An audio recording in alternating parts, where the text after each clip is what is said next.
Hola, hola, ¿cómo están? ¿Me escuchan bien ahí? Que no encuentro mis audífonos, pero bueno, la voy a dar así. ¿Pero sí se escucha bien? Sí, se escucha. Va, súper. Miren, ando medio afónica, entonces no me juzguen. Este, pero bueno, vamos a ver la clase del día de hoy. La clase de hoy es segmentación, ¿sale? Entonces, vamos a ver la introducción a este tema. Entonces, fíjense. Déjenme deshabilitar la sala.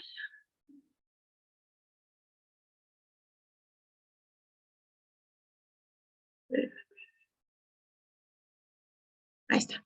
Bueno, entonces, fíjense. El día de ayer terminamos de ver lo que era fecundación y dijimos que ya se fusionaron los pronúcleos y que ya se había formado el cigoto. Ahora, ese cigoto va a empezar con ciertos cambios. Ese cigoto solamente es una célula, pero sabemos que ese cigoto se tiene que convertir en muchas células para dar origen a todo un embrión. Y además de convertirse en muchas células, también tiene que dar origen a la placenta, a la membrana amniótica.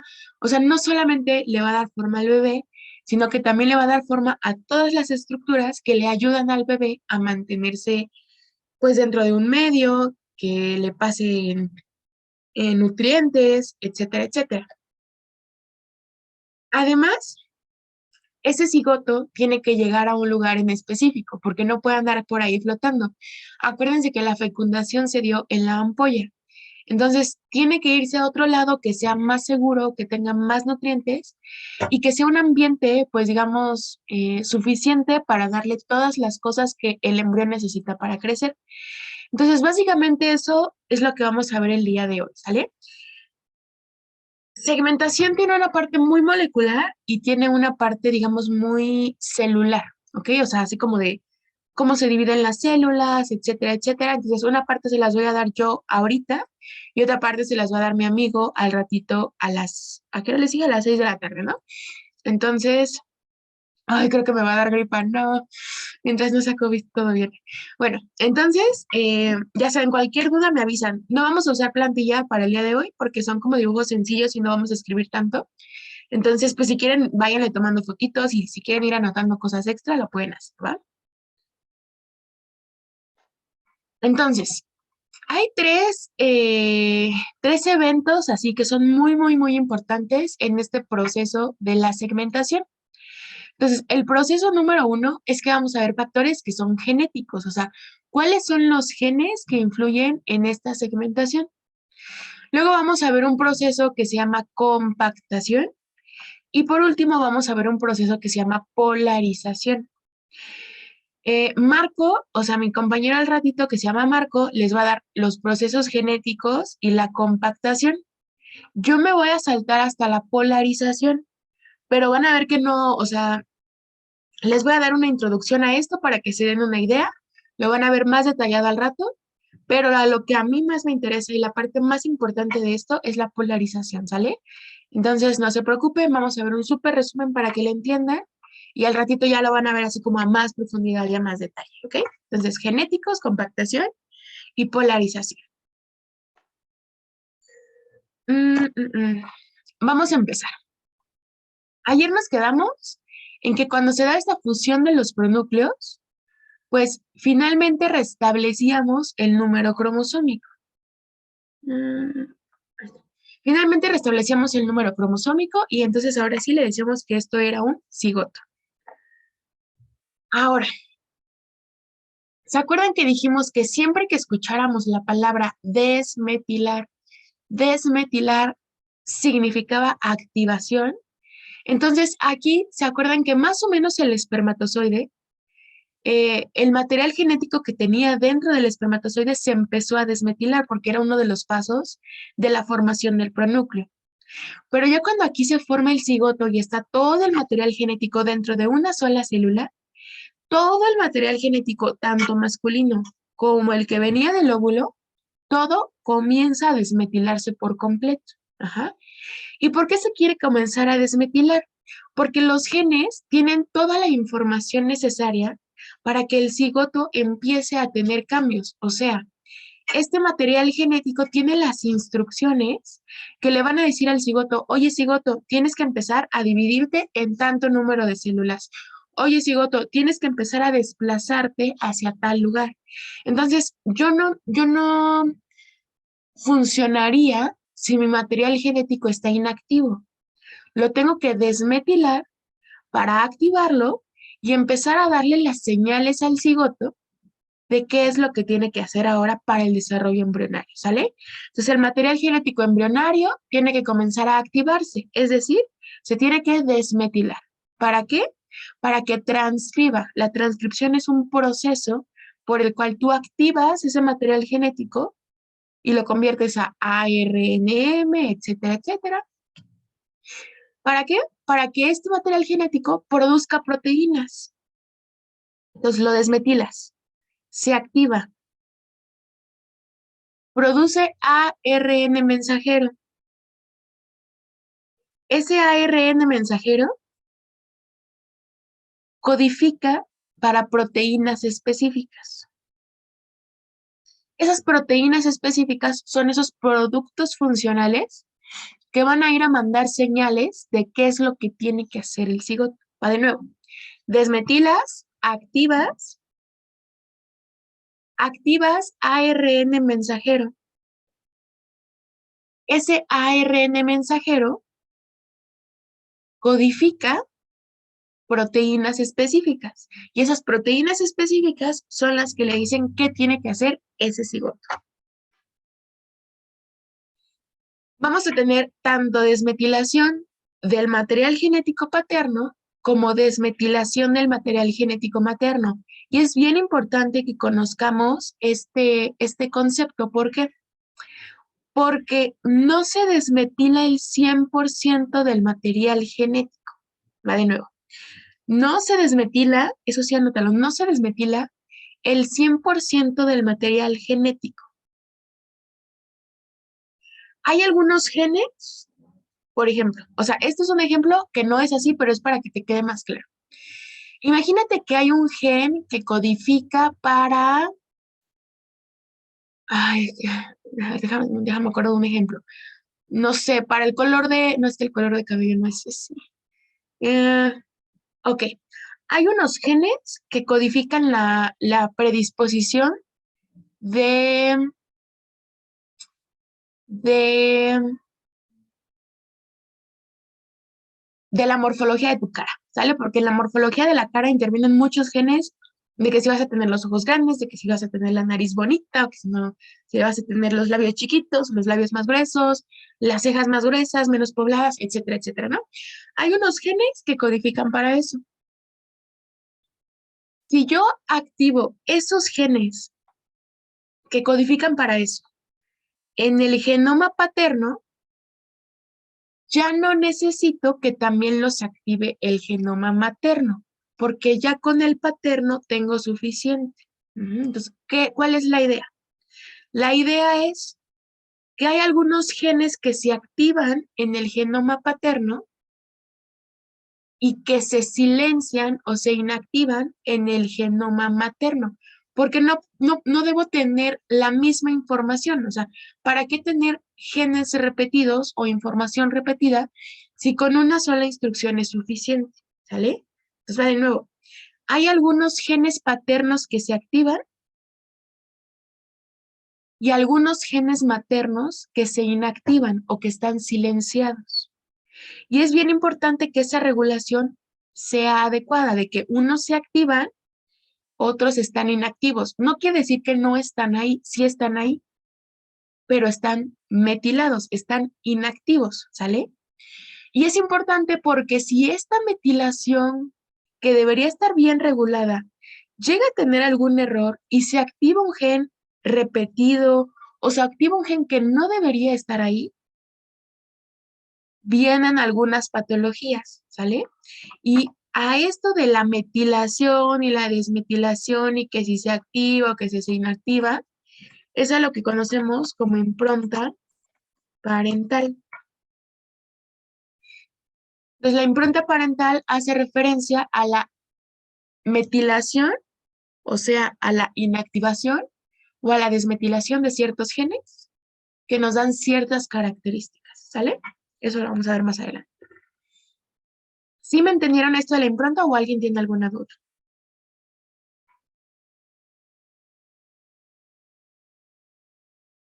¿No? ¿Seguros? Entonces, la impronta parental es que un gen se active en uno y el otro se silencie para que no Sí. se repita el gen. Sí, o sea, si lo quieres definir así bien, la impronta parental es la metilación o desmetilación de genes específicos, paternos y maternos. Así. Gracias. Va, de nada.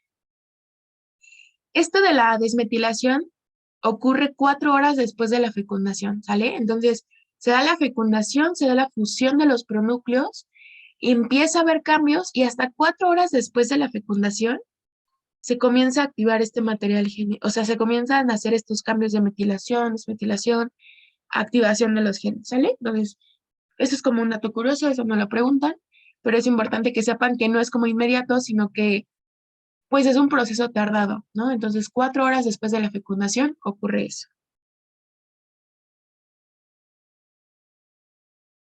Anótale que este proceso se da en el estadio de mórula, que yo sé que todavía no sabes qué es una mórula, pero ahorita vamos a ver qué es una mórula. Pero este proceso ocurre 4 horas después en el estadio de mórula. Mórula, ¿sale? Hay una pregunta que sí les han puesto, se las pusieron hace 2 años en el examen departamental y decía, ¿en qué proceso de la fecundación se da la desmetilación máxima del material genético? Es decir, que en ese momento va a ser el momento en el que vamos a tener la mayor cantidad de material genético desmetilado. No va a haber ningún otro momento del desarrollo donde haya más desmetilación. O sea, justo en ese punto es el máximo de desmetilación que podemos alcanzar, ¿vale?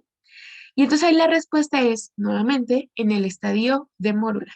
Entonces la pregunta decía algo así como, em, en, ¿cómo decir?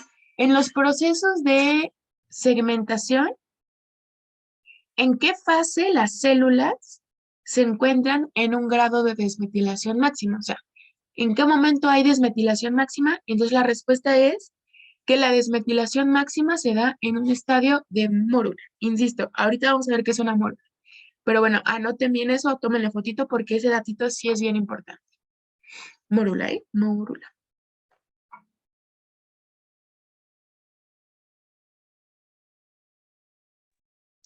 Entonces, estadio de mórula solo se da en el materno, ¿verdad? El estadio de mórula, fíjate. No, o sea, estos cartelitos son como generales de todo. O sea, no es específico, sino el cigoto en algún punto se convierte en una mórula y en esa mórula se metilan y se desmetilan tanto paternos y maternos, pero en su grado máximo. Ah, ok. Ujú. Gracias. Sí, sí, no, qué bueno que aclaraste eso. Sí, gracias a ti. Va. Entonces, déjenme ver si sí abrí la presentación que es. Espérenme, espérenme. Que aquí me faltan las mórulas. Ok. Mm, Deme dos, deme dos. Que me falta otra presentación. Mm, mm,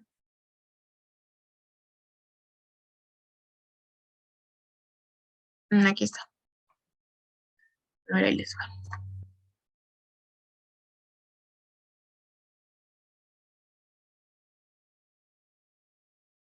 Entonces, fíjense. Vamos a empezar a ver esto de la embriogénesis. O sea, la embriogénesis es lo mismo que la segmentación, pero le llamamos a eso embriogénesis porque ya en teoría aquí se nos está empezando a formar un embrión, ¿sale? Entonces, contexto. Esto que está aquí como todo aplastado, esto que está aquí es mi folículo de Graf, ¿vale?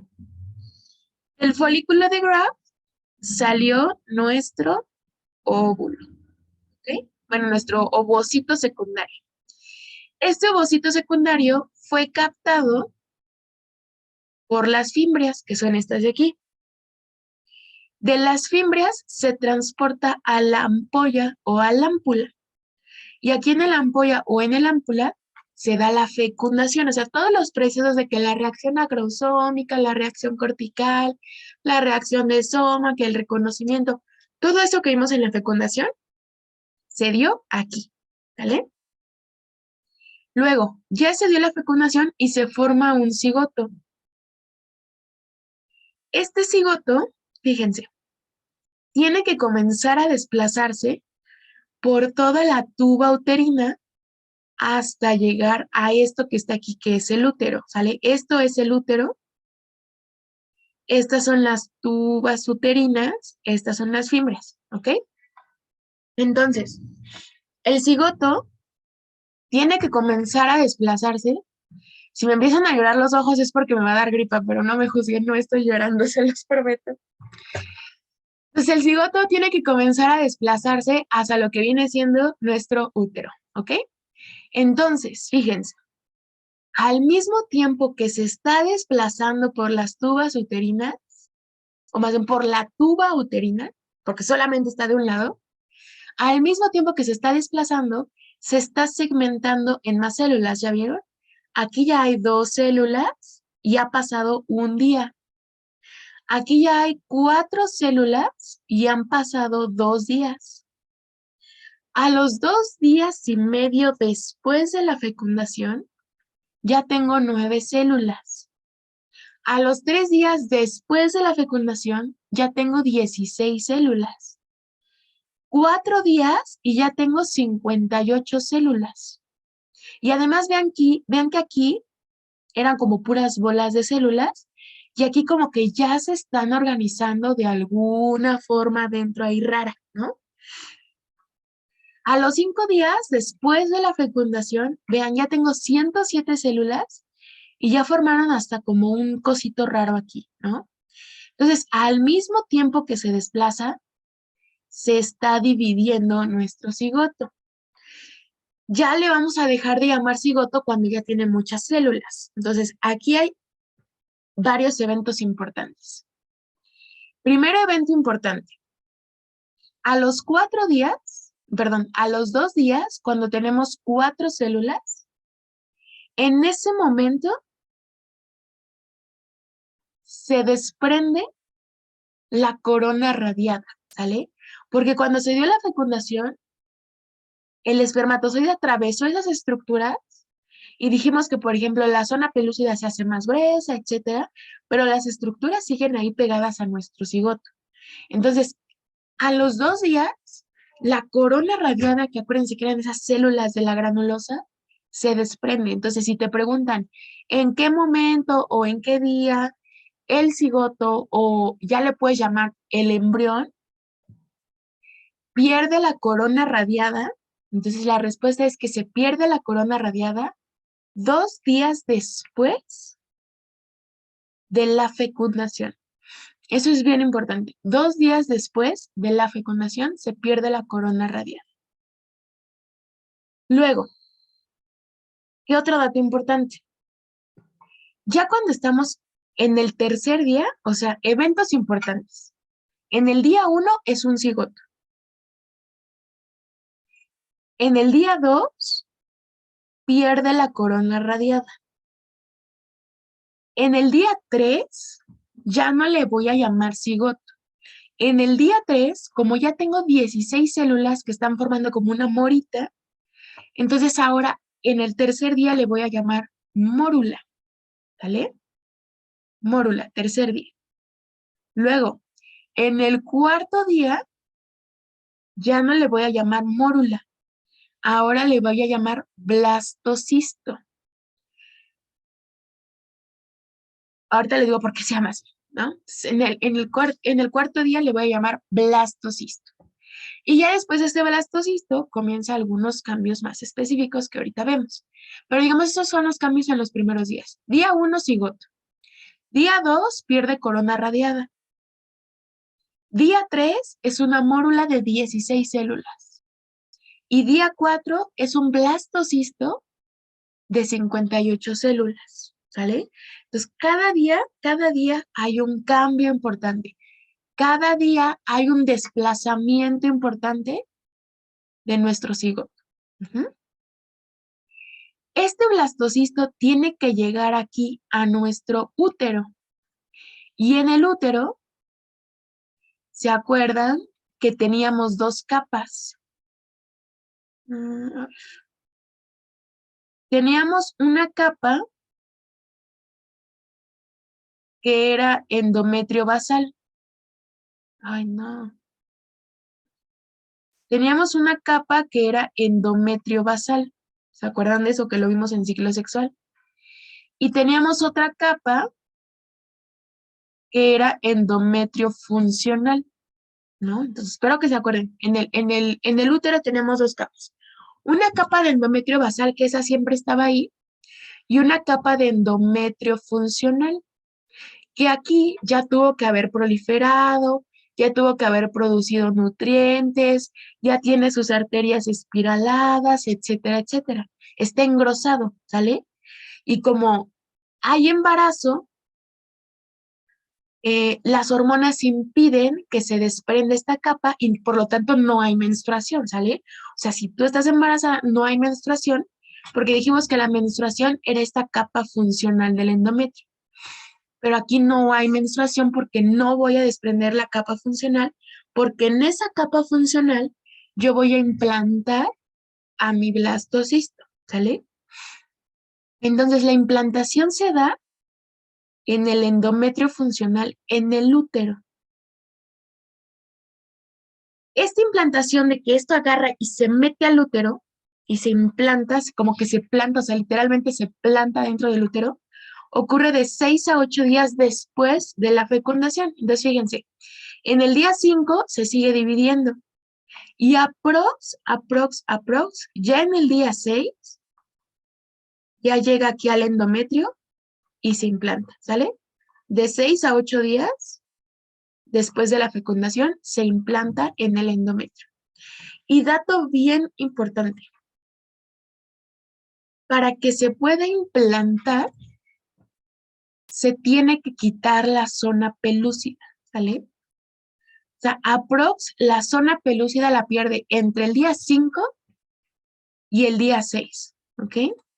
La zona pelúcida se pierde entre el día 5 y el día 6, es decir, en la implantación se pierde. No se pierde antes.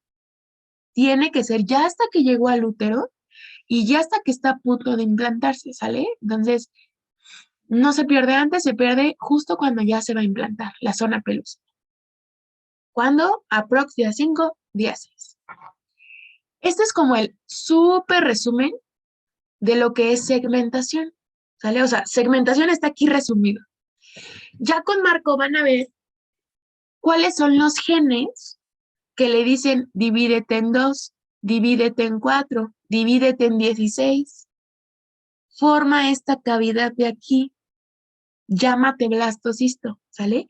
Ya con él van a ver cuáles son los genes, cuáles son los momentos, cuáles son la polaridad de las células, o sea, son un chorro de cosas. Pero bueno, esto a grandes rasgos es lo que tienes que saber sí o sí de segmentación y es lo más importante, ¿va? Lo que les va a dar Marco es algo más que les dan los profes, pero para el DEPA, con que tú sepas esto, está súper bien, ¿ok? ¿Alguien tiene alguna duda con segmentación, con esto del transporte, con el desprendimiento de las estructuras o vamos todos bien? ¿Vamos todos bien? Yo Sí, tengo duda con Sí. los días. Entonces, ¿se pierde la corona radiada 2 días después o el día 3? Es 2 días, o sea, la corona radiada es 2 días después de la fecundación. La mórula es 3 días después de la fecundación y la implantación es 6 días después de la fecundación. Así es. Ujú. Sí, a partir de este momento, siempre una fecha que digas como han pasado 2 semanas, ha pasado un mes, siempre es 2 semanas después de la fecundación, tantos meses después de la fecundación, ¿sale? O sea, la fecundación es como tu tiempo cero y a partir de ahí comienzas a contar todos los días. Va. Ahora, nos vamos a saltar hasta este blastocisto, ¿sale? Vamos a imaginar que ya nuestro embrión, que eran muchas, muchas, muchas, muchas células, se van a empezar a organizar en diferentes zonas. Es decir, haz de cuenta que estás en la primaria y hay muchos niños de primero, pero hay un primero A y un primero B. Entonces, todos son de primero, todos tienen la misma edad. Pero pues los del primero A son los inteligentes y los del primero B son los que hacen relajo. Entonces los vamos a empezar a dividir de esa manera. Entonces quiero que se fijen que hay una capa de células que está como, o sea, que está formando el círculo de color rosa y que quedó en la pared del blastocisto, ¿sale? Y dentro de esta bola, de esta rueda, de este conjunto de células que están formando esta estructura circular o esta cavidad, dentro hay 2 capitas de células que no son parte de la pared, que están dentro de las paredes de este conjunto de células. Ajá. Entonces, esta es la formación de los primeros linajes celulares. Aquí es cuando ya se comienzan a diferenciar los linajes celulares. A estas células que quedaron dentro de las paredes, las vamos a llamar de cierta manera. Y a estas que quedan afuera las vamos a llamar de otra manera. Entonces, estas celulitas, esto sí es bien importante que lo anoten. Esto siempre lo preguntan sus profes. Y si no se los preguntan, pues qué bueno, pero la mayoría lo pregunta, ¿ok? Entonces, me vas a decir, ok, Dani, o sea, ya me dijiste que se separaron. Pero ¿por qué se separaron? O sea, ¿por qué hay unos que están en las paredes y por qué hay otros que están dentro de las paredes? Entonces, a partir de aquí, todas las diferencias en la posición, en la morfología, etcétera, de las células que antes eran todas iguales, esa diferenciación se da porque empiezan a expresar genes distintos, ¿ok? O sea, empiezan a activar genes celulares que van a ser distintos los unos de los otros. Dime, Iris. Perdón, Dani, o sea, estas células son las de el día 5 que eran como 107 células o cuáles son? Sí, perdón. Son estas de aquí. O sea, ya cuando Ok. se formó esto de aquí, vean cómo hay unas células que quedan afuera y unas que quedan como una masa adentro, ¿no? Entonces, sí, aquí estamos en un estadio de 107 células a los 5 días. Sí, gracias. Gracias. Sí, no, gracias a ti. Entonces, estas células que quedan dentro las vamos a llamar masa celular interna, porque sí, fíjense en esta imagen de aquí, sí se ve así como una masa formada de células al interior de una pared, ¿no? Entonces, por eso se llama masa celular interna. En algunos libros también la pueden encontrar como macizo celular interno, ¿sale? Es lo mismo.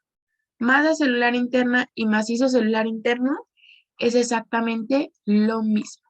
No sé cómo se escribe macizo, creo que se escribe así, no sé.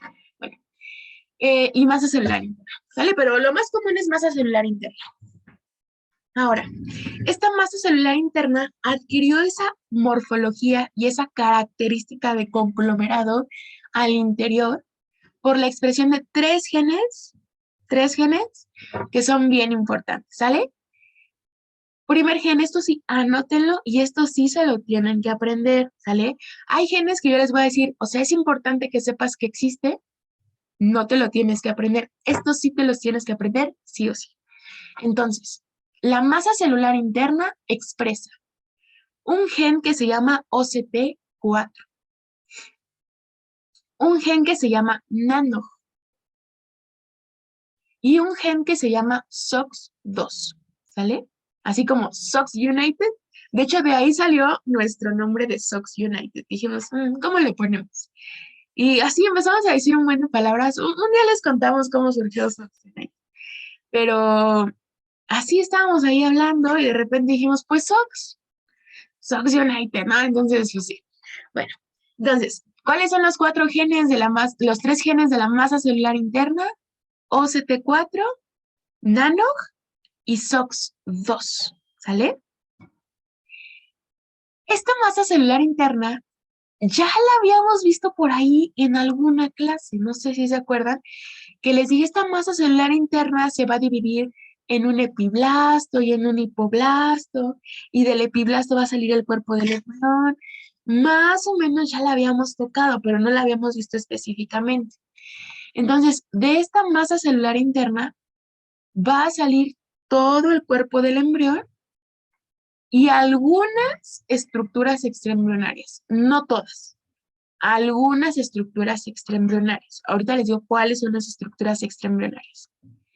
Entonces, ¿qué tienes que saber? Masa celular interna expresa estos genes y lo que más me interesa para que ahorita entendamos el gemelismo es que de esta masa celular interna sale el cuerpo del embrión, ¿sale?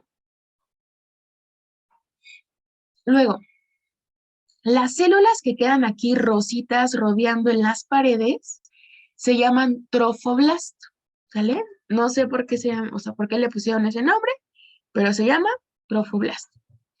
Ese trofoblasto está en las paredes y no se mezcla con la masa celular interna porque expresa otros genes. Entonces, los genes que expresa el trofoblasto y que sí te tienes que aprender son CDX2, GATA3 y TID4 ya. Entonces, sé que están difíciles, pero si los estás repitiendo cada rato, te prometo que no se te van a olvidar. Entonces, el trofoblasto expresa CDX2, GATA3 y TID4 ya. Ahora, gracias a la expresión de estos tres genes en el trofoblasto, este trofoblasto no tiene la capacidad de formar ninguna parte del cuerpo del embrión, ¿vale?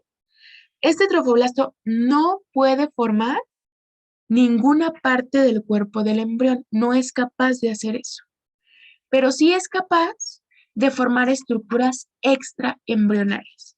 Entonces, anótale, las estructuras extraembrionarias son, número 1 y la más importante, la placenta, ¿sale? La placenta es una estructura que está fuera del embrión, también más o menos ya lo habíamos mencionado en alguna clase.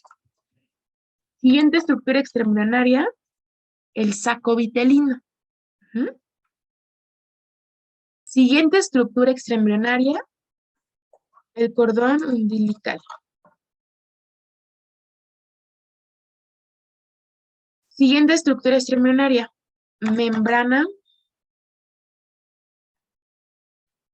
amniótica. ¿Vale? Ay, escribí mal membrana, pero bueno, hice membrana.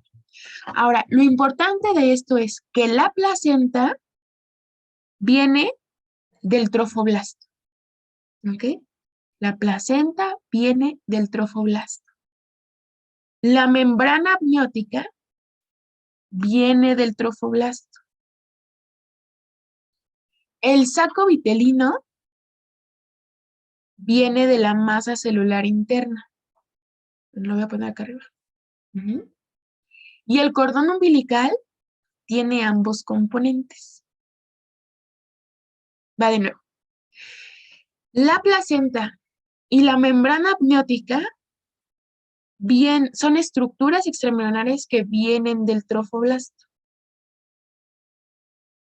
El saco vitelino es otra estructura extraembrionaria, pero el saco vitelino viene de la masa celular interna.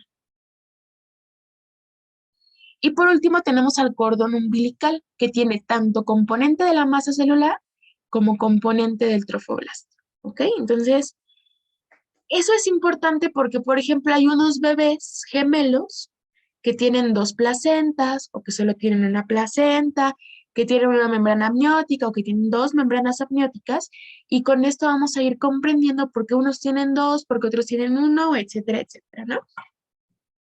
Entonces, ok, hasta aquí, ¿todos vamos bien con esto?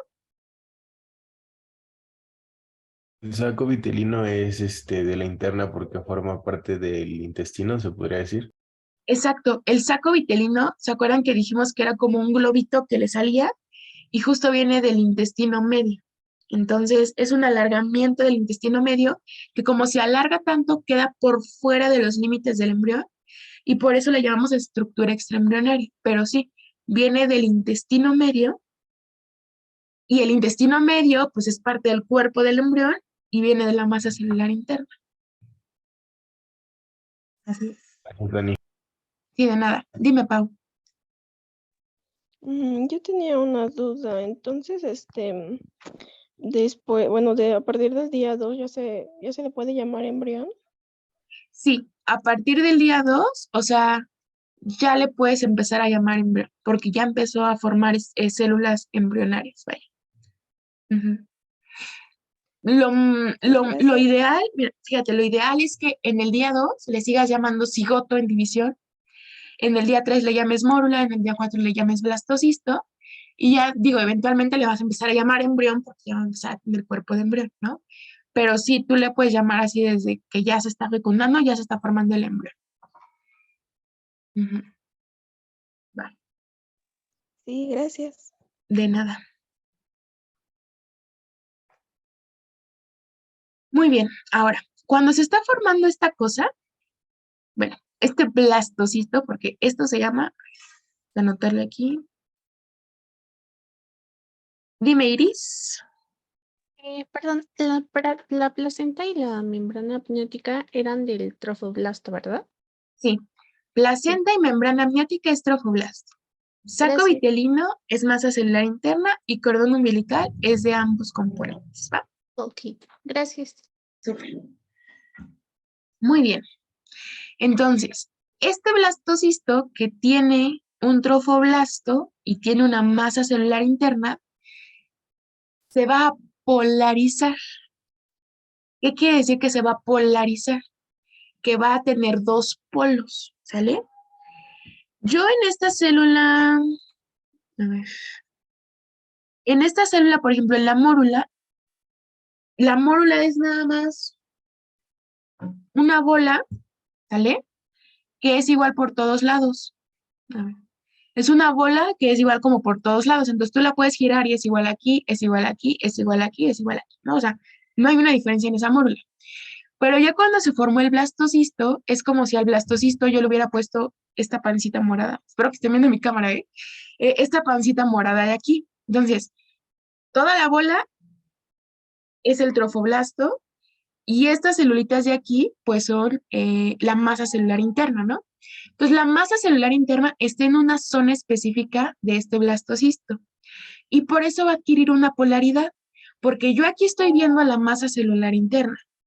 Si yo la volteo aquí, ahora la masa celular interna está acá, y ahora está abajo, y ahora está acá, ¿no? Entonces yo ya le puedo ir dando un seguimiento a esta célula con esta masa celular interna.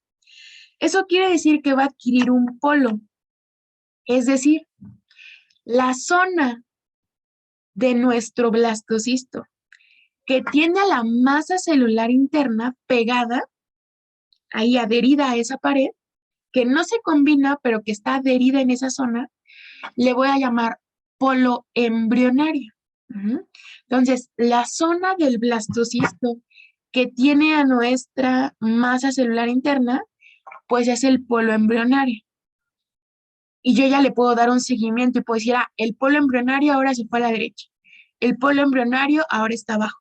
El polo embrionario se fue a la izquierda, ¿no? Ya, mucho gato. Entonces, esa es la idea que le podemos dar. El polo donde no hay masa celular interna, o sea, todo esto de aquí que tiene trofoblasto, pero que no tiene masa celular interna, no sé si lo alcanza a ver en la diapositiva porque luego como que se corta, pero bueno, se llama polo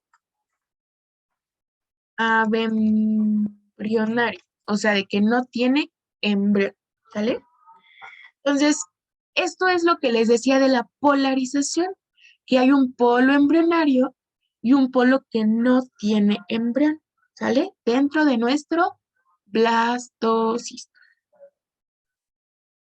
Sale.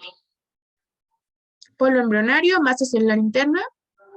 Polo abembrionario solamente tiene trofoblasto. No tiene embrión. Bueno, no tiene masa celular interna. Vale. Ahora sí.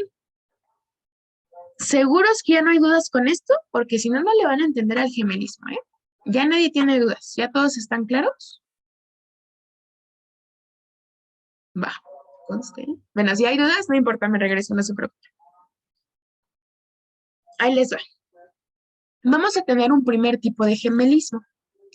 Este primer tipo de gemelismo se llama gemelos monocigóticos. Y ya con el simple nombre de monocigóticos, vamos a inferir cómo se formó. Mono significa uno y cigóticos de cigoto. Entonces, quiere decir que los gemelos se originaron a partir de un solo cigoto. ¿Ok? Gemelos monocigóticos se formaron a partir de un solo cigoto. Eso quiere decir que solamente hubo un óvulo que se fecundó por un espermatozoide. Va de nuevo.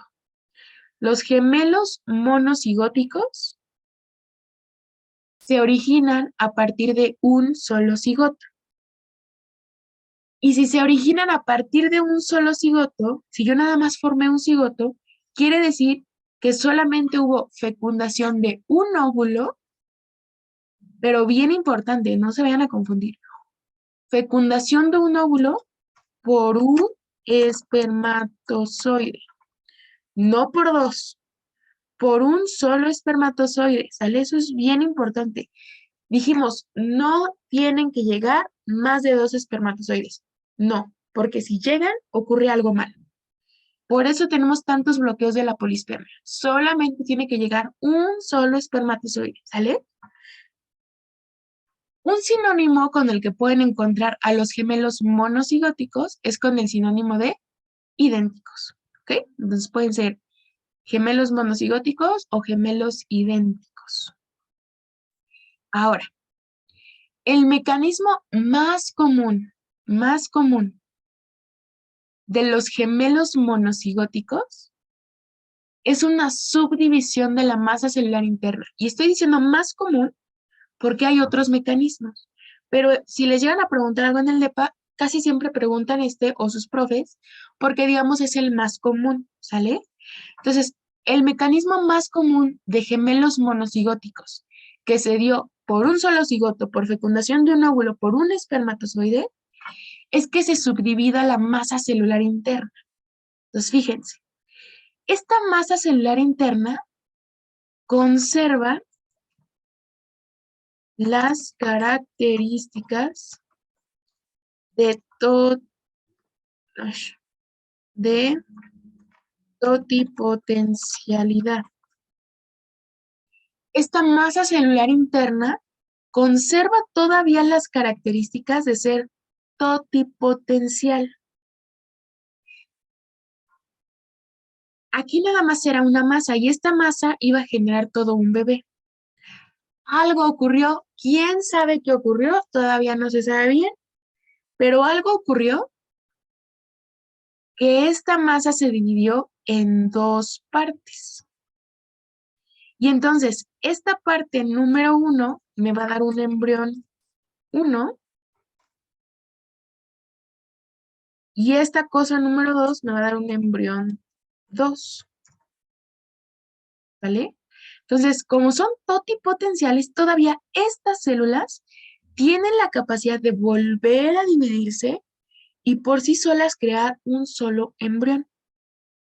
Y estas células de acá tienen la capacidad de volver a dividirse y generar más células y por sí solas generar otro embrión.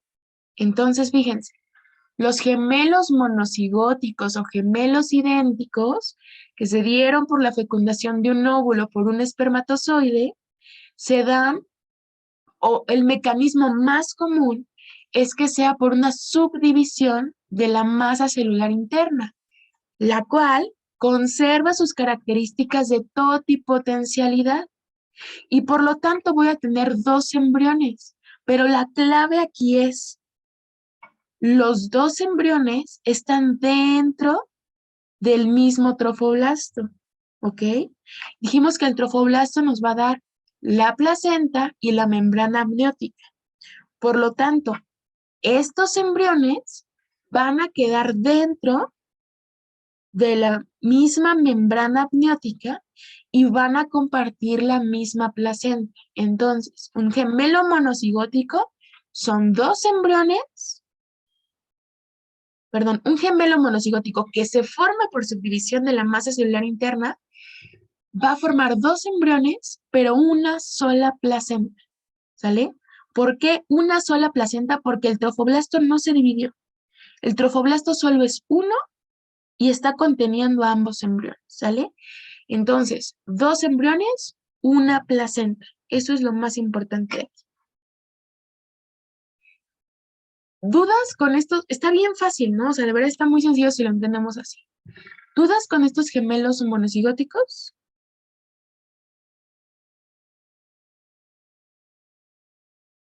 ¿No? Está fácil, ¿no? Ok, va. Ahora, este es otro dibujito para que me entiendan más fácil. Esta fue la división de la masa. Vean, aquí ya les puse como solamente hay una placenta. Cada quien tiene su cordón umbilical conectado. Este es el embrión número 1. Este es el embrión número 2. Y ambos están metidos en la misma membrana amniótica. Entonces, todo esto es la membrana amniótica. Están dentro de la misma bolsita. Esta es la placenta. Comparten placenta. No comparten cordón umbilical. Cada quien tiene el suyo, pero sí comparten placenta y sí comparten la membrana amniótica. ¿Sale? Hay varios tipos de gemelos monocigóticos. Tómenle fotos si quieren a esto.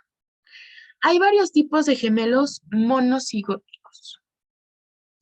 Primero vamos a entender estos conceptos de aquí. Si yo les digo que tengo un gemelo monocorial, quiere decir que los gemelos comparten la misma placenta. Usan una sola placenta. Si yo les digo que los gemelos son bicoriales, quiere decir que cada uno tiene su placenta. Que el gemelo 1 tiene su placenta y el gemelo 2 tiene su placenta. Por lo tanto, dentro de la mamá hay 2 placentas. Entonces, monocorial, una placenta, bicorial, 2 placentas. Si yo les digo monoamniótico, quiere decir que solamente están contenidos en una sola cavidad amniótica, en una sola bolsita amniótica. Si yo les digo biamniótico, quiere decir que son 2 cavidades amnióticas, ¿ok? Aquí se llama, o sea, ¿por qué no se llama monoplacenta o biplacenta? ¿Y por qué se llama monocorial? Porque cuando veamos placenta, vamos a ver que la placenta se forma, de una vez se los voy a anotar, la placenta se forma de una cosa que se llama corión.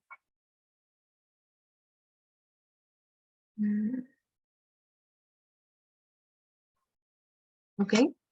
La placenta está formada por una cosa que se llama corión. Por eso se llama monocorial y bicorial, ¿sale? Eso lo vemos en la clase de placenta. Entonces, lo que vimos hace rato era esto de aquí, cuando ya el blastocisto está implantado y la división de la masa celular interna ocurre aprox del día 8 al día 13. Si esa división, que es la más común, ocurre del día 8 al día 13, fíjense, tenemos a 2 bebés conectados a una misma placenta y en un mismo saco amniótico.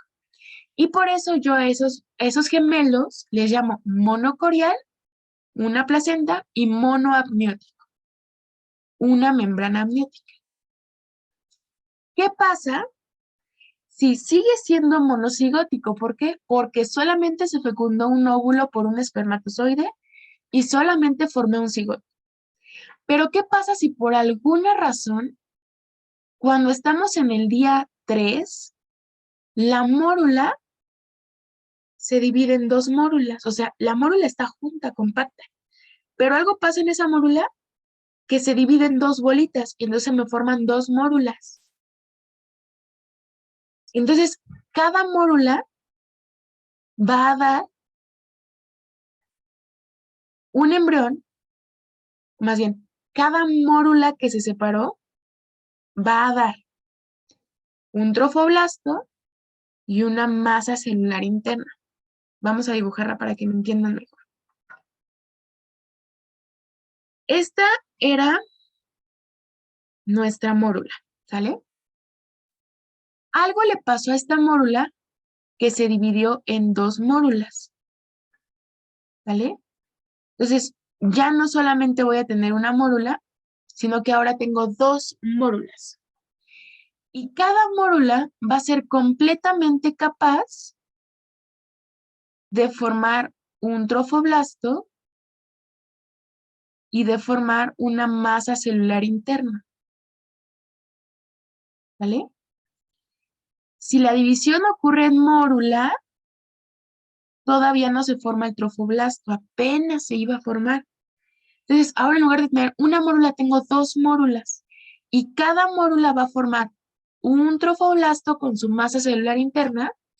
Y la mórula número 2 va a formar un trofoblasto con su masa celular interna.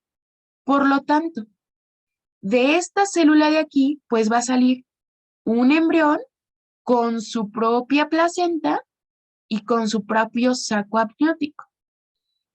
De esta célula de aquí abajo va a salir un embrión con su propia placenta y con su propio saco amniótico porque es un trofoblasto distinto. Por eso aquí se ve un embrión con su propia placenta y con su propio saco amniótico. Otro embrión con su propia placenta y con su propio saco amniótico. Por lo tanto, si la división se da en estadio de mórula, aprox del día 1 al día 3, vamos a tener gemelos que siguen siendo monocigóticos, porque, insisto, solamente tenemos un cigoto, pero que ahora son bicoriales porque hay 2 placentas y biamnióticos porque hay 2 sacos amnióticos, ¿ok? ¿Alguien tiene alguna duda con la división de la mórula o algo que quiera que le repita? Lo puedo repetir sin ningún problema, ¿eh? No, seguros. Ya son expertos en fetos. Bueno, dime, Sofía. Sí, ¿podrías repetir, por favor, por qué son monocigóticos? Sí, son monocigóticos porque independientemente de dónde se dé la división, el origen fue de un solo cigoto, es decir, un espermatozoide fecundó a un solo óvulo. Esa fecundación dio origen a un cigoto. Ese cigoto comienza a dividirse y en algún proceso de su división o en algún proceso de su maduración se divide y ya forma los gemelos. Pero el origen fue que yo solamente tuve un solo cigoto por fecundación de un ovocito por un espermatozoide, ¿sale? Entonces, solo formó un cigoto. Ah, ok. Entonces, dependiendo de en qué día se divida, es el nombre que se le va a dar, ¿no? Exactamente, dependiendo de en qué día se da la división de esa mórula y de ese blastocisto o de ese disco embrionario, va a ser, si va a ser bicorial y biamniótico, si va a ser monocorial y biamniótico, pero todos estos son de tipo monocigóticos porque se originaron de un solo cigoto. Así, así es. Ah, ok. Gracias, Dani. De nada. Dime, Pau. Sí, entonces, bueno, lo de los monocigotos, o sea, lo que vimos ahorita es como que el mecanismo más común, ¿no? Que sería lo del blastocito implantado. Así es. Entonces, bueno, los demás serían como que otros tipos de mecanismos, pero ya no son comunes. Exacto, exacto. O sea, aquí hemos visto dos cosas. Primero, vimos cuál es el origen de los gemelos. Un solo cigoto, todos son monocigotos. Luego vamos a ver el origen del gemelismo. O sea, en qué momento se dio la división para formar a los gemelos. Entonces, así como lo dijiste, la forma más común es que la división sea del día 8 al día 13 y que nuestros gemelos monocigóticos sean monocoriales y monoamnióticos, ¿sale? Entonces son monocigóticos, monocoriales, monoamnióticos. Por ejemplo, ¿qué pasa si la división se da del día 4 al día 8? Fíjense, del día 4 al día 8 apenas se está formando esto de aquí, apenas, todavía no se implanta, apenas se está formando el blastocisto y todavía hay una ligera posibilidad de que cada uno tenga sus placentas, porque todavía, o sea, como que apenas se está organizando el trofoblasto, pero puede que pueda tener las estructuras separadas, pero fíjense la diferencia. Aquí en la mórula, los sacos amnióticos estaban separados. Aquí en esta etapa del día 4 al día 8, como ya estábamos en un proceso más avanzado, sí se pueden formar cada quien en su saco y cada quien en su placenta, pero ya los sacos amnióticos están fusionados, porque ya aquí ya estábamos empezando a formar el trofoblasto, ¿no? Entonces aquí ya van a estar fusionados, ¿no? Entonces por eso le podemos llamar, aquí vamos a poner, le podemos llamar mono, le podemos llamar bicorial y biapniótico, ¿ok? Ahorita les explico por qué está el otro nombre.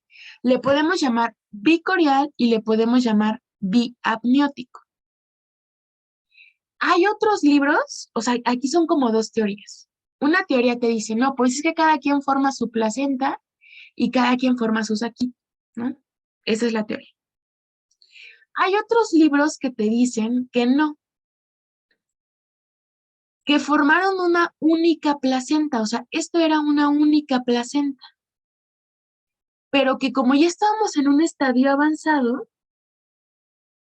el saco amniótico dividió a esa placenta en dos partes, pero que en realidad solamente teníamos una placenta que por la posición del saco amniótico se dividió en dos partes. Entonces, esta forma es muy rara, por eso no es tan común que la veamos y por eso no se sabe bien si solo se formó una placenta y luego se dividió o si desde un inicio se formaron las dos placentas, ¿no? Entonces, esta división es muy extraña. La más común es que sea esta, monocorial y monoamniótico. Ahora, ¿qué pasa si estamos en una etapa de disco embrionario? Esta la vamos a ver en gastrulación, pero para que me entiendan, aquí es cuando ya se están formando que el ectodermo, el mesodermo, el endodermo, todas esas capitas que se van a ir formando, que ya van a ir formando tejidos embrionarios. ¿Qué pasa si eso ocurre? Van a compartir la misma placenta, van a compartir el mismo saco, pero ya estas células de aquí ya no son totipotenciales, ya no se pueden separar por completo y formar un solo embrión. Entonces vean cómo, como que lo intentan, pero no pueden. Entonces se quedan unidos. Si la división ocurre después del día 13 de la fecundación, vamos a tener siameses, vamos a tener bebés que quedaron pegados porque ya estas células de aquí no se pudieron dividir por completo y no tenían la capacidad de generar un embrión completo por sí solas, ¿ok? Pues vamos a tener siameses, que los siameses pueden compartir corazón, pueden compartir intestinos, dependiendo del grado de separación que hay entre ellos, ¿sale? Entonces, si la separación se da después del día 13, ya valió, ya no se van a poder separar bien y van a ser siameses, ¿vale? Que siguen siendo monocigóticos, pero que la división fue después del día 13. Eso a grandes rasgos es esto de los gemelos monocigóticos. Me preguntan, normalmente entonces, ¿cómo quedan al final los gemelos monocigóticos? O sea, ¿cómo quedan al final? Depende de en qué día se dio la división. Vamos a poner el primer ejemplo de la división se dio aquí, entonces los gemelos van a quedar bicoriales y biamnióticos.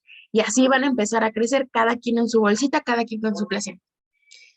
En otra mujer, en otro embarazo, se dio la división en el día 8. Entonces, en esa mujer que tuvo la división en el día 8, pues sus gemelos monocigóticos van a ser monocoriales, monoamnióticos, ¿no? Entonces, dependiendo de en qué día se dio la división, ahí se va a dar, así se van a quedar allá los embriones desarrollándose. Va, ok. ¿Alguien tiene alguna otra duda? Dime, Ricardo. Dani, entonces, cuando son siameses, ¿qué se divide? ¿Se sigue dividiendo la masa celular interna? ¿O... Cuando se dan los siameses, es que fíjate, el desarrollo es masa celular interna, es una primera cosa que se forma, ¿no? Luego esa masa celular interna se convierte en un epiblasto. Epiblasto o disco embrionario, ¿ok? Entonces, esa masa celular interna después, si seguimos viendo cómo va cambiando, va adquiriendo otras características. Y ahora esa masa celular interna después pasa a llamarse epiblasto o disco embrionario. Entonces, justo cuando ya la masa celular interna está más desarrollada y ya está, digamos, como más especificada de qué es lo que va a formar, se le llama epiblasto. Entonces, si esa división se da cuando ya esa masa se convirtió en un epiblasto o en un disco embrionario, ya esas células empiezan a perder su capacidad de totipotencialidad. Entonces, pues por eso ya no se pueden separar. Ok, gracias, Dani. Va, de nada. ¿Alguna otra pregunta? ¿No? Ok. Bueno, si tienen dudas me avisan, ¿eh? Porque este tema es importante. Y por último, ya para terminar la clase, bueno, sí, no nos vamos a tardar mucho. Vamos a ver los gemelos disigóticos. Entonces, los anteriores fueron monocigóticos. Aquí van a ser disigóticos. Entonces, mucho ojo con estos. Otros nombres que les pueden dar a los... bueno, y antes de que se me olvide. Espera. Si en los monocigóticos dije que fue fecundación de un óvulo por un espermatozoide, son los mismos genes, ¿sale? No va a haber genes distintos. Tanto el embrión 1 como el embrión 2 van a tener los mismos genes y por lo tanto van a ser del mismo sexo, ¿ok? Los gemelos monocigóticos que se dan por un óvulo y un espermatozoide, como tienen los mismos genes, van a ser idénticos porque tienen los mismos genes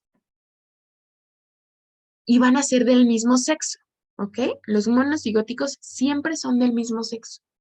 Es bien importante. Me preguntan, ¿la mórula al inicio, antes de dividirse, tiene al trofoblasto y a la membrana celular interna? No. La mórula, voy a regresar hasta acá, ¿eh? Mira, la mórula todavía no forma eso. Todavía es una masa de células que están ahí hechas bola. Ya en el cuarto día, la mórula se empieza a dividir en algo que rodea y en algo que se queda dentro. En el día 5 ya tenemos ese blastocisto que tiene la masa celular interna y el trofoblasto, ¿no? Entonces, fíjense, en este dibujo lo podemos entender muy bien. Si se divide aquí en mórula, cada uno va a formar un blastocisto. O sea, en lugar de que aquí salga un blastocisto, van a salir dos blastocistos que van a tener su propio trofoblasto, su propia masa celular interna. Si la división se da aquí, ya nada más hay un trofoblasto y adentro del trofoblasto va a haber dos bebés, ¿vale? Entonces, no, la mórula apenas va a formar el trofoblasto y la masa. Si se divide la mórula, tengo dos mórulas. Cada mórula forma sus cositas, ¿vale? Ok. Entonces, gemelos monocigóticos genéticamente iguales del mismo sexo, ¿ok? En los disigóticos, ¿cuáles son sus sinónimos? Pueden ser, también los puedes conocer como gemelos mellizos o también los puedes conocer como gemelos fraternos, ¿sale? Entonces, esos son como sinónimos que les puedes dar a los gemelos disigóticos. ¿Cuál es el mecanismo de formación de un gemelo disigótico? Aquí el mecanismo es que se van a fecundar dos óvulos, ¿sale? Entonces, fíjense. Se van a fecundar dos óvulos, pero bien importante, cada uno por un espermatozoide. O sea, sí va a haber dos espermatozoides, pero también va a haber dos óvulos. Es decir, tengo un óvulo de este lado y tengo un óvulo de este lado. Un espermatozoide puede llegar a fecundar a este óvulo. Un espermatozoide puede llegar a fecundar a este óvulo. No confundir, no quiero que piensen que llegan dos espermatozoides al mismo óvulo. Eso no puede pasar. Si llegan dos espermatozoides al mismo óvulo, malo. Eso no va a ser viable. Eso no va a formar un bebé. Tiene que ser un espermatozoide a cada óvulo. Ahora me vas a decir, Dani, pero dijimos que en la ovulación solamente sale un ovocito secundario. ¿Por qué aquí hay dos ovocitos secundarios? Esto puede ocurrir por alguna alteración hormonal que hace que se maduren dos óvulos. Entonces, esto puede ocurrir por algún error en la naturaleza que hizo que salieran dos óvulos en ese momento. Son raros, la verdad es que son raros, pero puede ocurrir. Entonces, puede ocurrir en pacientes que tienen como alteraciones hormonales, que están tomando algunas pastillas, etcétera, etcétera, y que todo su ciclo ovulatorio está desregulado y que incluso pueden ovular dos ovocitos, ¿no? Entonces, sí ocurre, es raro, pero sí puede ocurrir. Entonces, gemelos disigóticos son fecundación de dos óvulos, cada uno por un espermatozoide. Entonces, aquí, ¿qué es lo que va a pasar? Pues esto que se forma aquí se va a fecundar, me va a formar un cigoto, y este cigoto va a seguir su desarrollo normal para formar un bebé. Este otro de aquí se va a fecundar, va a formar un cigoto, y ese cigoto pues va a llegar y se va a implantar. Entonces, aquí el mecanismo del gemelismo no es que se haya dividido el cigoto, sino que aquí se formaron dos cigotos y cada cigoto me va a formar un bebé. Cada cigoto me va a formar un trofoblasto y una masa celular interna, ¿vale? Voy a tener dos embriones, indudablemente, pero cada embrión va a tener su propio ambiente. Entonces aquí forzosamente va a haber dos placentas y dos membranas amnióticas. Entonces, anótale. En los gemelos disigóticos siempre hay dos placentas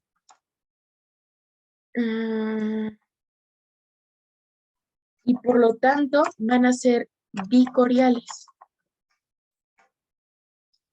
Y siempre va a haber dos amnios o dos membranas amnióticas y por lo tanto siempre van a ser biamnióticos. ¿Ok? Siempre los gemelos disigóticos son bicoriales y biamnióticos. Siempre, siempre, siempre. Cada uno tiene la capacidad de formar su propio ambiente. Y como aquí no es el mismo material genético, porque este óvulo tiene un material genético, este espermatozoide tiene un material genético, este otro óvulo tiene un material genético y este otro espermatozoide tiene un material genético, aquí pueden ser del mismo o de diferente sexo. Separen sexo. Del mismo o del diferente sexo, ¿no? Porque a lo mejor esto que se fecundó aquí va a ser niña y a lo mejor esto que se fecundó aquí va a ser niño, ¿no? O puede que no, puede que haya dado la casualidad de que ambos van a ser del mismo sexo, pero aquí ya no es de ley que sean del mismo sexo porque ya se dieron por fecundaciones distintas, ¿vale? Se parecen mucho porque al final pues van a ser el óvulo y el espermatozoide del mismo papá, pero pueden ser de diferente sexo, ¿no? Entonces, esos son los gemelos disigóticos por dos cigotos, por fecundación de dos óvulos, cada uno por un espermatozoide. Bicoriales, biapnóticos, dos embriones, dos placentas. Son distintos a los monocigóticos. ¿Alguna duda con los disigóticos? ¿O quieren que lo repita? Sin problema, ¿eh? Entonces aquí cada uno ya tendría su material genético, ¿no? Diferente. Exactamente, aquí cada uno tiene un material genético distinto, porque en la meiosis dijimos que todos los gametos son genéticamente distintos. Entonces, todos estos 4 gametos que tú ves aquí tienen material distinto y por lo tanto van a ser distintos los resultados genéticos de cada embrión. Gracias. De nada. ¿Alguna otra pregunta? Dime, Pau. Entonces esto se da, o sea, desde que se dan los ovocitos secundarios, o sea, 2 ovocitos secundarios, o sea, esto va desde mucho atrás. Exactamente, o sea, aquí vamos a regresarnos a foliculogénesis. En lugar de que haya un solo folículo que está proliferando, hay 2 folículos proliferando, 2 folículos con su ovocito secundario, 2 folículos que sacaron a su ovocito secundario. Esos ovocitos secundarios salieron al mismo tiempo de su folículo, llegan los 2 espermatozoides y fecundan a esos 2 ovocitos al mismo tiempo. Por eso esto ocurre desde antes, o sea, la fecundación ocurrió porque hubo 2 ovocitos disponibles para fecundar. Vaya. Sí, gracias. De nada, Pau. Me preguntan, entonces se parecen, pero no son iguales genéticamente. Exactamente. O sea, son muy parecidos, pero estos no son genéticamente idénticos, porque sí tienen variabilidad. Insisto, todos los gametos son genéticamente distintos, eso lo vimos en meiosis. Entonces, pues todos, o sea, sí se van a parecer muchos, porque obviamente hay muchos genes que se comparten, ¿no? Pero hay ciertas diferencias, ¿no? De hecho, si tú ves a gemelos que son así, pues generalmente son niño-niña, que se parecen mucho, no son iguales, ¿sale? Pero se parecen mucho, ¿no? Es lo mismo que cuates, exactamente. Cuando dicen que son cuates porque es niña-niño, se parecen mucho, pero no son así idénticos, ¿no? Pero se parecen mucho. Va. Ya de ahí se formaría, si por ejemplo un gemelo se quiere dividir o como hacer 2 gemelos más, entonces serían trillizos, o cómo se diría. Puede ocurrir, o sea, sí puede ocurrir que esto que se fecundó aquí empieza a formar mórula, algo malo pasa, se divide la mórula o se divide el blastocisto y se divide en 2 partes. Fíjate que es muy raro, pero sí puede ocurrir que se divida y que entonces ahora haya trillizos, ¿no? o que se dividan los dos y que haya cuatrillizos, pero eso ya es como muy, muy raro, ¿no?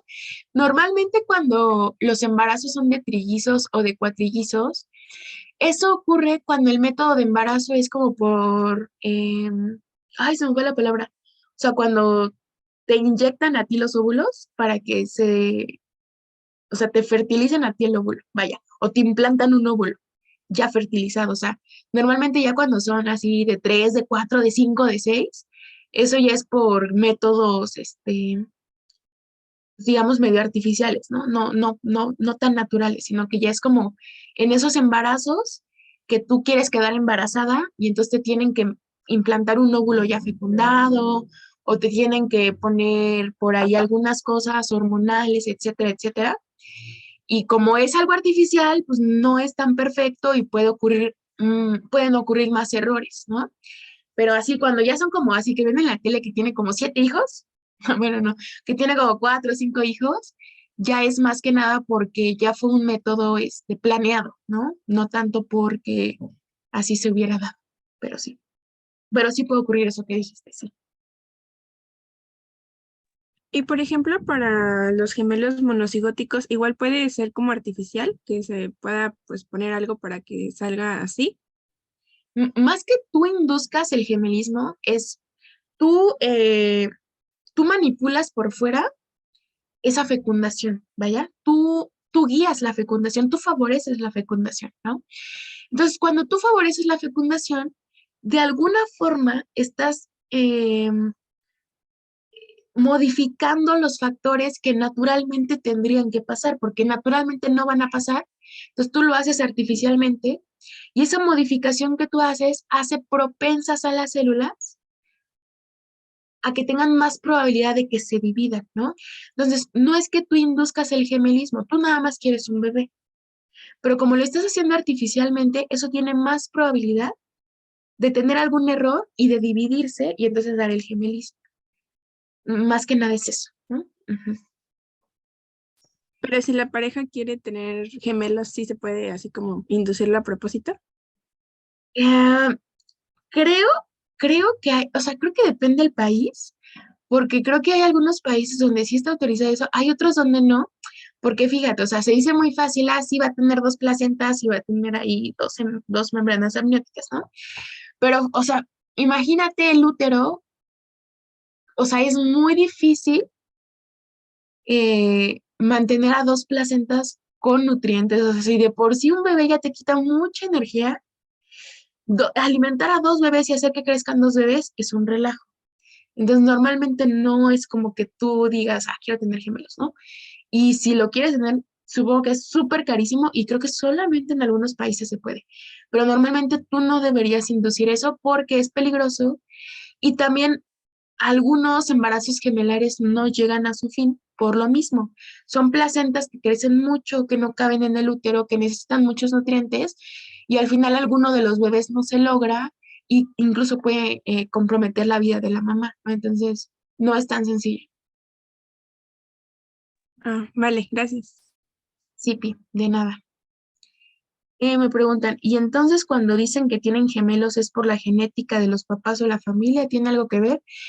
Fíjate que sí hay algunas familias donde se ha visto que tienen más predisposición a tener gemelos, ¿no? O sea, no es como que ya vayas a tener gemelos, no se sabe bien cuál es el mecanismo, pero sí hay cierta predisposición genética al gemelismo. Eso sí hay cierta predisposición de que si en la familia ya hubo alguien que tuvo gemelos, hay cierta probabilidad de que en generaciones futuras se vuelva a repetir el gemelismo. No se sabe bien, pero sí hay, o sea, sí en los árboles genealógicos que haces, se ha visto que los linajes, en los linajes de los descendientes, sí hay gemelos antes y después vuelve a haber gemelos. Pero pues no se puede predecir ni se sabe si sí o si no.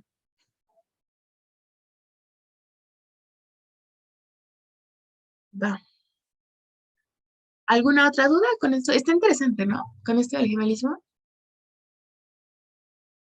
Si, por ejemplo, unos gemelos que son monocigóticos tienen como podría decir, son monocoriales y son monoamnióticos, pueden presentar, por ejemplo, problemas, ¿no? Que creo hay unos cirujanos prenatales por gemelos, ¿no? Que tienen problemas en la irrigación, me parece. Exacto, exacto. O sea, si los bebés comparten la misma placenta y comparten, más que nada la misma placenta, que es por donde llega la irrigación, eh, mira, les voy a poner la imagen. Aquí, ¿no? O sea, se comunican a través del cordón umbilical. Aquí en el cordón umbilical hay arterias y venas umbilicales, ¿no? Puede que en este gemelismo haya una dominancia de algún embrión, es decir, que este embrión se lleve muchos nutrientes de la placenta y ya no le deje nada al otro. Entonces, este crece bien, crece todo cool, pero a este no le están llegando suficientes nutrientes. Entonces, si no le llegan suficientes nutrientes, no puede crecer y no se puede desarrollar bien. Y puede haber problemas como, por ejemplo, si no le llega suficiente ácido fólico, este bebé va a nacer con problemas del sistema nervioso. Si no le llega suficiente glucosa o algo que no le llega bien, puede que no se desarrolle bien, por ejemplo, toda la parte del sistema motor, el sistema muscular, etcétera, etcétera, ¿no? Entonces, justo como nos decía Sinaí, hay algunos, cuando tú detectas que hay un embarazo gemelar, es bien importante que estés revisando por ultrasonido que ambos estén creciendo bien. Esto se revisa, por ejemplo, con el tamaño cefálico a través de ultrasonido, que ambos tengan una cabecita del tamaño normal a la edad gestacional, que la cantidad de líquido amniótico sea normal para la edad gestacional, incluso que el desarrollo de extremidades y todo eso sea normal para la edad gestacional. Si se detecta que uno está creciendo más y uno está quedando muy chiquito, entonces se puede hacer una cirugía para corregir, digamos, la irrigación de los bebés, que a ambos les llegue la misma cantidad de nutrientes y que entonces esto se corrija, ¿no? Por eso es tan importante que un embarazo gemelar esté bien seguido, que haya un seguimiento mensual del crecimiento de estos embriones para evitar que haya esto, ¿no? Pero ahora imagínense en un contexto en la sierra de Chiapas, donde pues estás embarazada, nunca te has hecho un ultrasonido y ni siquiera sabes que tienes gemelos. Por eso muchos no llegan a término, porque todo se complica, porque nunca se vio que no se estaban nutriendo bien uno o el otro y es todo un desastre, ¿no? Entonces, por eso es bien importante el control del embarazo. Pero sí, sin ahí, sí puede ocurrir eso. Ahí bueno, ahí podría, digo, ahí podría pasar lo de que un gemelo se come a otro gemelo, ¿no? Creo que pasa algo así, ¿no? Es el término que utilizamos, o sea, que un gemelo se llevó todo lo que el otro tenía que tener y entonces uno se desarrolló bien, el otro no. Ujú. Sí, eso sí puede ocurrir. De hecho, hay otro término que se llama gemelo parásito. No sé si lo han escuchado. Eso del gemelo parásito ocurre que justo es algo muy parecido a los siameses, pero aquí se dividió más tarde, o sea, ni siquiera en el día 13, se divide hasta como por el día 20, y entonces, más que salga todo un bebé, hagan de cuenta que se forma un bebé, pero ese bebé tiene como una pierna extra, o tiene una mano extra que le pertenecía a otro embrión, pero que no se desarrolló bien. Entonces, a eso se le llama como gemelo parásito, que no es tal cual otro bebé, sino que es parte, o sea, alguna parte de un bebé que se intentó formar y no pudo. Entonces, pues salen como los bebés como con otra pierna o con otra mano, ¿no? Y así. Entonces, ese se le llama gemelo parásito, porque al final esa pierna y esa otra mano le está robando nutrientes que necesitaría todo el cuerpo del embrión, pero que ahora le tiene que dar a esa cosa extra que le salió, ¿no? Sí, hay muchas cosas interesantes en esto del gemelismo. Dale, ¿alguna otra duda?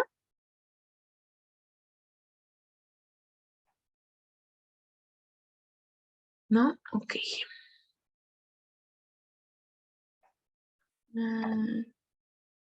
Listo. Entonces, con eso terminamos esta parte de gemelismo. Y después vamos a ver lo que es implantación, ¿sale? Entonces, porfa, acuérdense, a las 6, de 6 a 7, no dura más de una hora la clase. De 6 a 7 vamos a ver segmentación, que es justo cómo se formó la mórula, cómo se formó el blastocisto. Yo ya les dije qué son, entonces va a ser más fácil que lo entiendan, pero sí quiero que vean el proceso de cómo poco a poco se va dividiendo. Entonces, porfa, de 6 a 7 vamos a ver eso hoy. Y si siguen en paro, yo creo que vamos a tener clase lunes o martes, ¿sale? 1 hora, nada más 1 hora. Y vamos a ver esta parte de la implantación, que está bien fácil, ¿vale? Y ya. O sea, nos falta bien poquito. Y ya después de que empecemos implantación, ahora sí nos vamos de lleno con gastrulación, que es a donde quiero llegar. Entonces, pues me quedo si alguien tiene alguna duda. Si no, voy a terminar la grabación.